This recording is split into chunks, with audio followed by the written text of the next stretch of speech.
Why rejection is part of emotional abuse. Rejection is obviously part of life, and no one has to tell us that. When we are adults, we understand that rejection is part of life, especially in relationships, not just romantic relationships, friendships, family, friends, whatever relationship, whatever human relationship exists out there, rejection is part of the game. And you've also probably rejected some people. I know I definitely have rejected some people. I am also guilty of this. But how is rejection part of emotional abuse? If you grew up in a family like mine, where you were emotionally neglected, rejected, then definitely rejection is part of emotional abuse. And that's why you are probably easily triggered and you feel it more personally than others. Everybody gets rejected and it hurts. It obviously hurts, especially when you like someone or you'd like to be friends with them or you'd like to be part of a certain group or you'd like to be in a relationship with someone. It sucks when someone doesn't feel the same way about you. It sucks. But here's the difference when rejection has been part of emotional abuse in your previous relationships or in your family. In my case, definitely in my family, it becomes way too personal. I've noticed this about myself, and I think as I started, like, I think after I finished varsity, I noticed that I really take it hard when I'm rejected. And now that I know and I fully see my childhood for what it was and my upbringing for what it was, I realize why I'm so triggered, why I take it so personally, why it hurts more than it should. Like, obviously rejection should hurt, but for me, it even takes time to recover. Oh my goodness. Like, I think maybe now it has gotten a bit better. It used to take forever for me to accept, to acknowledge that I've been rejected. I took it very personally. The reason I took it so personally is because my own family never really accepted me. My own family never really embraced me, loved me fully. I never felt like I was fully loved, fully embraced, fully acknowledged, fully validated by my own family, specifically my mother and my sister, or more especially my mother.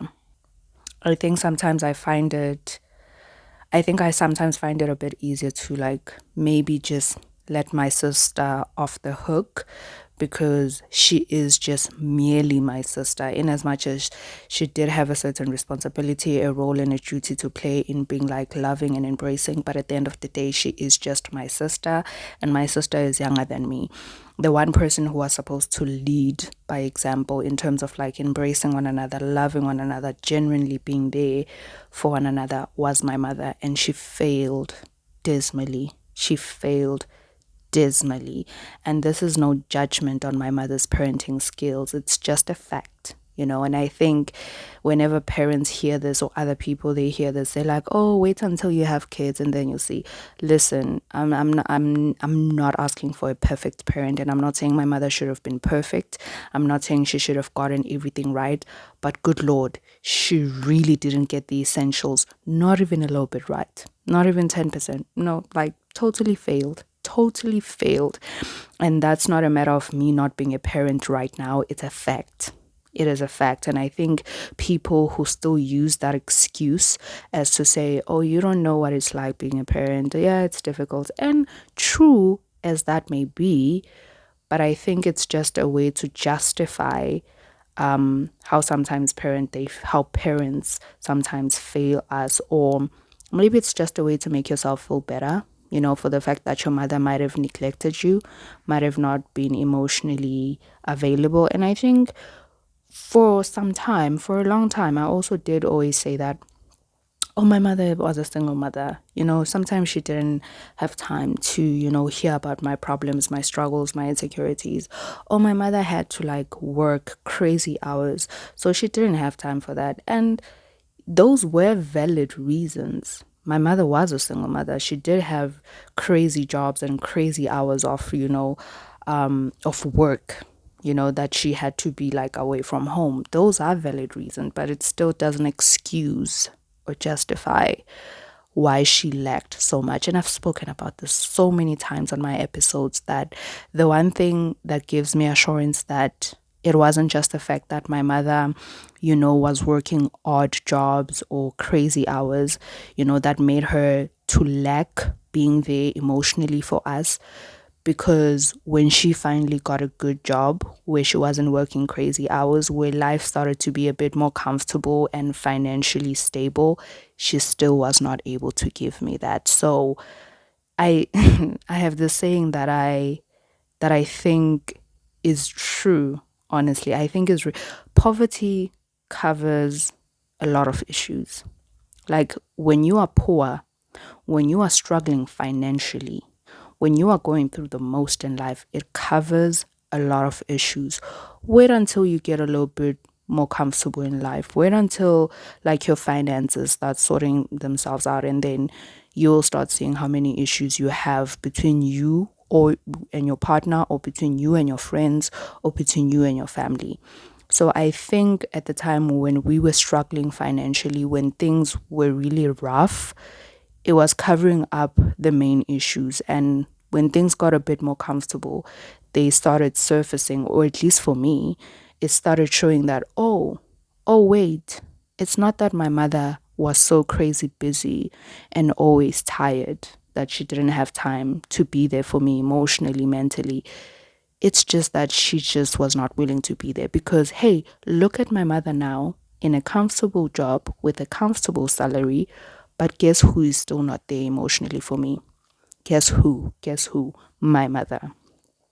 So yeah, rejection comes first and foremost from like my family. Well, maybe not first and foremost, because I actually just kind of want to go down the list of why I consider rejection to be part of emotional abuse, and then why later on in our adult years it becomes so personal and so triggering, and it feels like a personal attack. It feels like, people just they are rejecting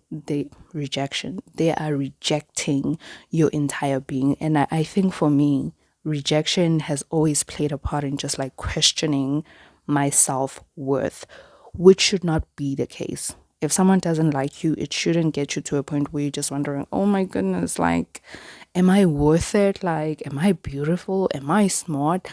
Like, it might make you question it for like a minute or so, but if really it leaves you in a place where you are wallowing and you are going weeks on end, which I used to do, questioning whether you are pretty enough, smart enough, good enough, then it means rejection affects your self worth, your identity, your self perception.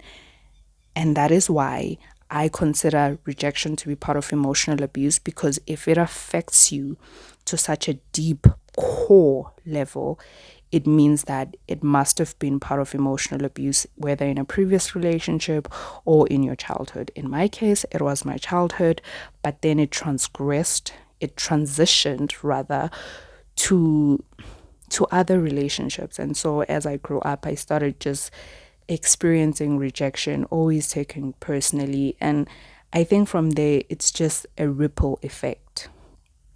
But let's start where my rejection really started, because I wanna build a timeline for you here. I wanna tell you the story. I wanna show you how rejection is actually part of emotional abuse, part of emotional neglect, and how it builds up to be something bigger as we grow up. The very first person that actually rejected me was my father. And for me, I never really like to talk about my father, because it's like all my life I didn't know him. I only knew him in my late 20s, when his daughter from his wife, when his daughter looked for us. And then actually this man rejected me twice. Okay, but let's go to the very beginning. When my mother was pregnant, he was not about that. Excuse me. My voice slipping away like my father did. Funny. Anyway, when my mother was pregnant, this is how the story goes. This is how she tells it. He didn't want anything to do with that, and it's a classic story, like it's a story as old as time, where the man gets freaked out and is like, oh, there's a baby in the way, and I don't want to be part of that, because they are so ready for sex but so not ready for the consequences of sex, which is a baby. Okay, so that was the first rejection. I never knew my father. Like, I never saw him as a child. Okay, I never knew him as a child. Like, from the time where I was wise enough to know what's what, I just never knew the man. Fortunately, I don't know if it's really fortunate, but my mother did have a picture of him in our photo album, so I knew him from that picture. But I was never like emotionally connected to him. I didn't like really cry over the fact that he was not here, because he was never there for me, like, so for me he just never really existed. And I remember my sister and I used to actually tell people that our dad died, because I think maybe that was just the easier way for us to explain it. That's just how we would tell people when they would ask, like, and it's not like it was something that was asked a lot. You have to understand that I come from a black community in a township. So it's pretty normal, unfortunately. It is very normal for people to not have fathers around. So it wasn't even a question that was asked a lot, because it was very normal for most of us to not have fathers. But whenever the question did come up, my sister and I would just say, "Oh, he's dead." And I don't know, like, it's not my mother who said that. I think for us in our mind, we always just thought like, ugh, what are the chances that he's still alive? I think it was just our own reasoning as children that, like, he's probably dead. Fast forward to my early 20s, when his daughter looks for us. I have to emphasize his daughter. But anyway, when we finally meet, the story goes like, oh, yeah, my daughter helped me to look for you, but it wasn't the truth. It really wasn't. Like, I could see through all of that. It was his daughter who looked for us, because like other children, they really believe in finding like their half siblings. I'm really not that type of person. Like, for me, like, I don't think I would have gone out looking for my half siblings from my father. I don't think I would have ever taken that step. I don't know, maybe in the future things would have changed, but I just don't see myself doing that. But I think my other siblings from my father's side, especially the sister who found us, is that type of person, those type of people who believe that, I need to find every family member and bring them together and let's kumbaya together as a family. So yeah, he came back in my early 20s. He didn't necessarily come back, because for me it was like the first time meeting him. So to even say he came back sounds strange. He showed up when I was 20 something. That's a better way to put it. He showed up when in my early 20s. My sister was in her teenage years. And it was just awkward. It was weird. But we thought, like, hey, maybe God has a reason he's doing that. I mean, I still believe God had a reason for doing all of that. But guess what? Fast forward to a couple of months later, maybe after a year or so, because we tried the communication. I mean, the guy is not really good at communicating. Like, he's just, yeah, you need to be the one who does like the calling, like the asking, when are you coming? When am I going to see you? And for someone who was not in our lives for so long, for over 20 years in my case at that time, it was strange for me that you would want me to be the one like asking you questions, calling you, because you are the one who decided to not be part of my life. So I would think you would be the one to initiate these conversations and, follow up and do all of that. But after a year or so of trying to, like, getting to know him, I didn't really put much effort. Don't get me wrong. I wasn't calling the guy every other day. I wasn't asking him when he's coming, this side, when I'm, no. I really just, I didn't have it in me. I mean, the guy didn't exist for me for over 20 years. So, like, I wasn't really eager to know him. Apparently, he also, the person who supposedly looked for us, he also wasn't really eager to know us. And after a year or so, that relationship kind of dwindled away. He never called again. We never called him again. And that was the second time he rejected me. He rejected us as his children. Great guy, isn't he? Just lovely man. So that was initially the first time that I got rejected. But then the person who first rejected me in my life ever by not acknowledging me when I was in my mother's womb is also the person who later on rejected me again. Like, how does it even make sense? Like, why did he even come back? Anyway, the second person, or should I say the second people to reject me was my family. My own family, my own mother, my own sister. So I've said this before that usually the person who gets the heat in parenthood is the parent who left. And because most of the time it's the men who leave or don't even stay for even the baby to get born, obviously it's like we say, yeah, bad dude, bad father, yada, yada. Of course, my dad was a horrible father, like even when he showed up finally in my life, he failed again to be a father. So, yes, of course, valid, true. But guess what?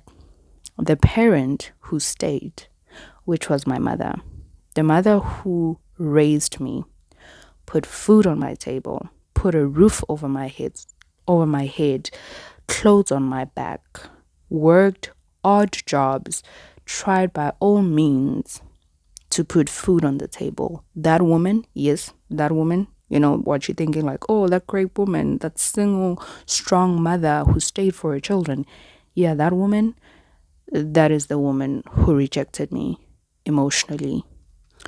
My mother, as I'm painfully realizing, just does not have the emotional capacity to be there for me, to be vulnerable, to be there, to be open, to really see me, to really know me. And it's so funny because she would often say this thing with pride where she would say, nobody knows you like me, you my child. And you know how when you're in your teenage years and you think you're cool and like your parents they don't know you, blah, blah, blah, blah, blah. I'm still feeling that and I'm close to my 30s. So no, this is not a phase. It's not because I'm in my teenage years and hormones are all over the place and I'm just growing and I feel like I know what's better. No, I'm an actually mature and developed adult. So believe me when I say this woman does not know me, nor does she have the ability to actually know me because she cannot really put herself in a place where she just tries to put herself in my shoes. Like I've never had the emotional warmth of of a mother, even a family actually. Yeah, even a family because unfortunately my sister took after my mother with just being narcissistic, with just being bossy, manipulative, all of the emotionally abusive tactics, she took all of it. And so those were the second people that rejected me. And for the longest time, because they were all that I had. And because obviously my mother was the one who stayed and did her best, and I mean her absolute best to raise us. Everything was hunky-dory for me at that time. She was my role model. I looked up to her. I thought she was the best thing ever. She was strong. And yes, some of those traits and characteristics about her may be true, but it just doesn't change the fact that my mother has always been emotionally unavailable for me. And it explains a lot with the feelings that I had even as a child. There was just this gaping hole inside of me. There was this void that I just couldn't understand and I couldn't make sense of. But now that I'm grown, I can understand that it was from not having a parent love me genuinely, but instead I had a mother who was manipulative, confused my feelings, belittled me, made me feel insecure about my body, my mind, my beauty. Yeah, I'm talking about the same mother who raised me, put food on the table, bought me clothes, bought me like stationery for school stuff. Yeah, that's the same mother. Let's not forget that. And then the third person who rejected me, ah, I think I have to mention this one because it is still so vivid in my mind. And I think this was at a time where the rejection had already started to build as part of the emotional abuse. So when I was in grade 7, I think I was 13 at that time, there was already a foundation of rejection that was laid that I was obviously not aware of at that time. So when this happened, when my friend in grade 7 rejected me, it affected me. And I think that was the first time I was aware that I take rejection very personally. It affects me so much. When I was in grade 7, I had a friend. Um, I loved her, even still thinking about it. I actually just really loved that friend of mine. We had a great friendship. And then there was a situation, I don't even remember how this girl sort of like joined our group, but not even our group, like just the two of us. And she became friends with us. Then there was like three of us. But then what ended up happening, my best friend, okay, sort of like kind of clicked with this other girl. This is why I forever hated being in a friendship of three, because they are just always two people who are going to get along more, with like more than with like the other one person. So that happened. I was the one person and they really like clicked. Sometimes they would come back from home and I would find out like the day after. They would tell me that they went to town together, they went like window shopping, and I would be so hurt. I really liked this best friend of mine and I felt like this other girl was like stealing her away from me. So I hated this other girl who had like joined our group because I felt like she was just taking my friend away. And I think most importantly, even though at that time I wouldn't have said this, I think what really hurt more than this girl stealing my friend, which she wasn't doing that. I think what hurt more was that my best friend, it felt like she was rejecting me, and she was choosing someone else and liking someone else more than me. And funny enough, this other girl who actually joined us in our friendship, she really liked me. She really liked me because we actually went on to be friends, even like longer than with the best friend that I really liked. Yeah, anyway, crazy story. But that was like my first experience of just like being rejected in a friendship. And it really stung and it hurt me because after that, it's either for me, I would be in a group friendship because at this point, young as I was already trying to not get hurt. I was already trying to avoid getting hurt. So the only friendships from day on after that grade 7 incident, I only would be friends with people in a larger group than three because that meant that I would always have a friend or I would only have one friend and no one else was allowed to join the group.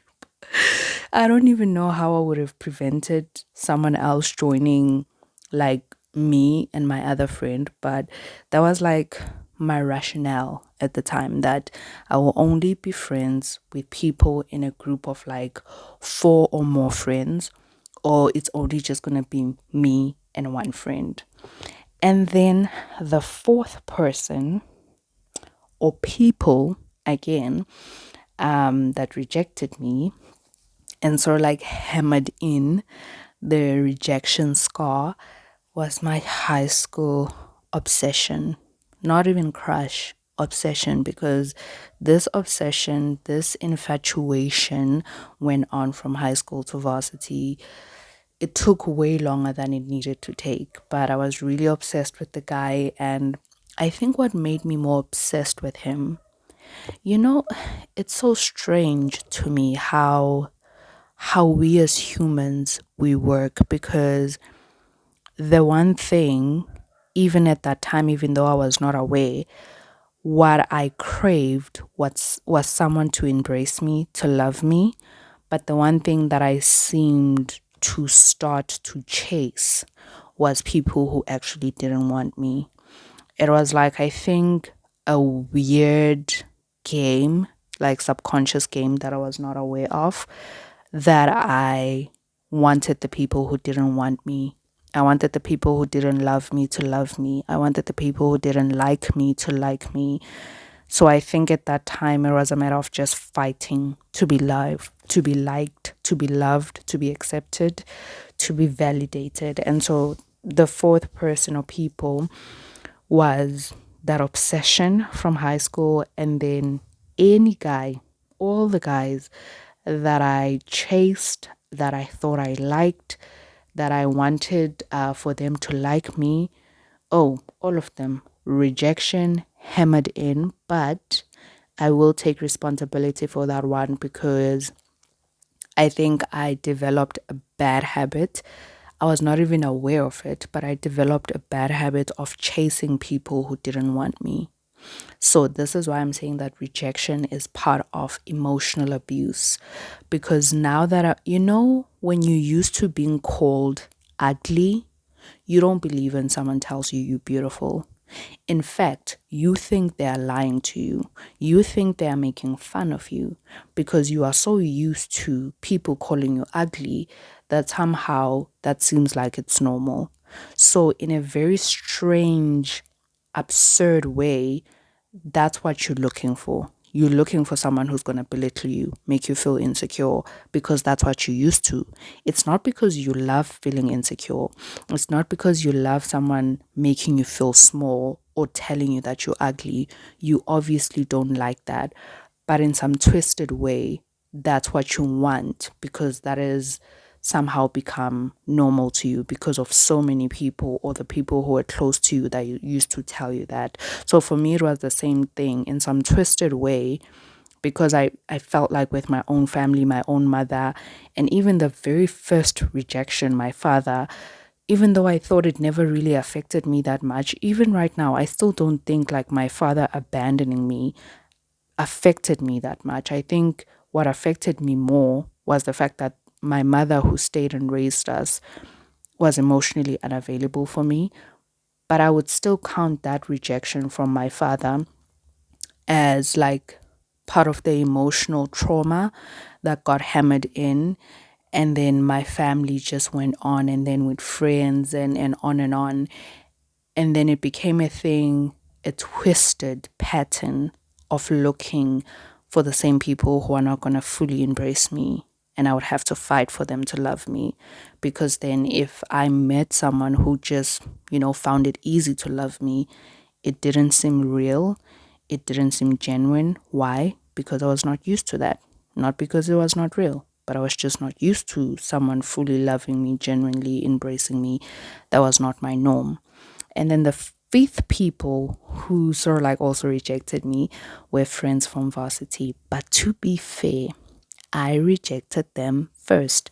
So now I'm in varsity. So as I've listed these people, like from when I was a baby, when I was in my mother's belly, to like me being raised in a family of narcissists, emotional abusers, to like having friends reject me, having, guys that I liked reject me and all of that. Now I'm a young adult, I'm in varsity, and here's what I'm doing. I'm doing what everybody else has done to me. I'm rejecting people before they can reject me. So what happened when I was in varsity, I think it had already been hammered in subconsciously that, you know what, people are going to reject you, so you reject them first before they reject you. So I think that was the thing with like my varsity friends. I think I rejected them first before they could reject me, so that I just wouldn't open up myself to being hurt. And here's the crazy thing about that: You think you're protecting yourself. You think, you know what, I'm safe. I'm not going to let you in. I'm not going to be vulnerable with you. You're not going to know me like that. You're not going to see me like that. And you think you're safe. Da, da, da. Guess what? You're still going to be hurt because you're going to be lonely and no one's ever going to really know you, see you, know how you feel. So it's a lose lose. It really is. Like, I think I am at a point where I think I'd rather lose having been vulnerable and open with people and let people in, obviously with caution, tread lightly, proceed with caution. Don't just open up to anybody all willy-nilly and just laying all your things out there. But I would rather carefully and calculatedly I would rather open up my heart to love, to friendships, to relationship than be on the other losing side, because also the protecting yourself side, you're also losing. So I think I choose the other losing side at this point because I've been on the side of trying to protect myself, trying to not let people get to know me because, hey, they're gonna reject me anyway, they're gonna leave me anyway, they're gonna like someone else more than me. I choose the other side at this point. But let's move on. Recently, uh, recently, I've mentioned this in another episode. I got to know this man and his son. We're gonna call this man Mr. X, and then we're gonna call his son Jay.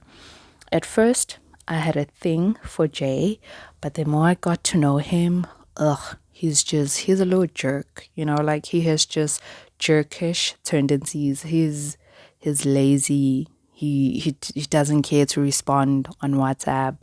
He leaves you hanging. Like one time we had a thing like with our other friend and we said we'd meet at his place and we'd watch a movie, the three of us.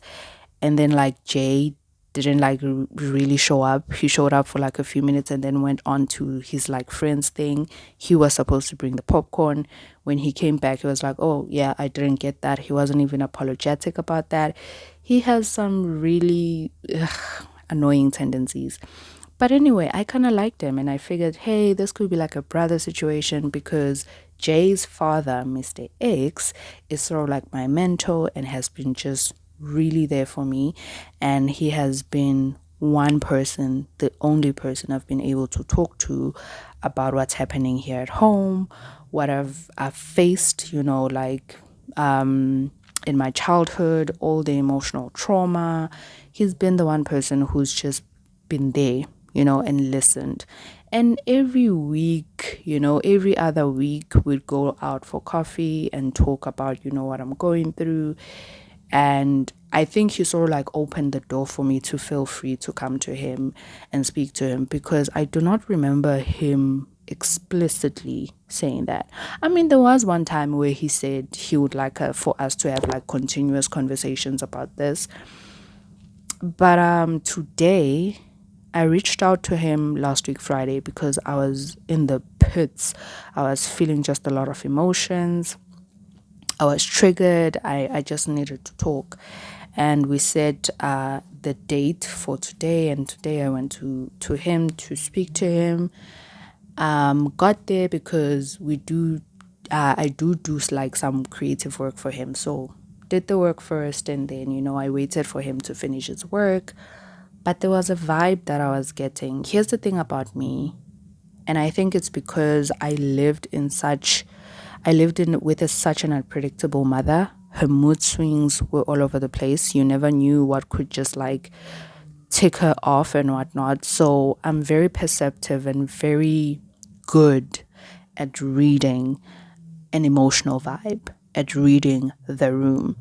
Like Mr. X was fine, like his normal self, cheerful, talkative, yada yada.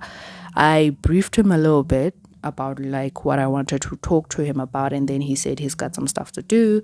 Then later on in the day we'll go somewhere and then we'll talk. As the day went on, I kept like waiting for him to finish his stuff. I had already done like my creative work, so now I was just sitting around. I tried keeping myself busy with like doing my own stuff, and then eventually I got bored. And it even went on to a point where it was just like later in the afternoon. Now it was like around 4, and then I asked him if he's close to finishing, and then he was like, yeah, yeah, yeah. But like he was his normal self. I won't lie, he wasn't giving me an attitude. There wasn't anything really awkward, but I could feel it. There was a little bit of tension that I just didn't quite understand. And so eventually I just said, you know what, let's just reschedule, trying to keep my cool. Let's reschedule because I gotta be home at a certain time. And then he was like, okay, I'll drop you off. And I was hurt. I was hurt. I felt rejected once again. This is the only man that I've just been able to truly open up about everything that I've been feeling. And I felt like maybe he's starting to think like I'm a burden, and maybe he just, doesn't want to hear my problems all the time. I don't know. I felt rejected once again. I think maybe I am overthinking this. Maybe it's not like that, but trust you me, like my sixth sense is always right about these things. And I know there was just something up, and unfortunately he didn't tell me, but those are the results of rejection. Everything is personal.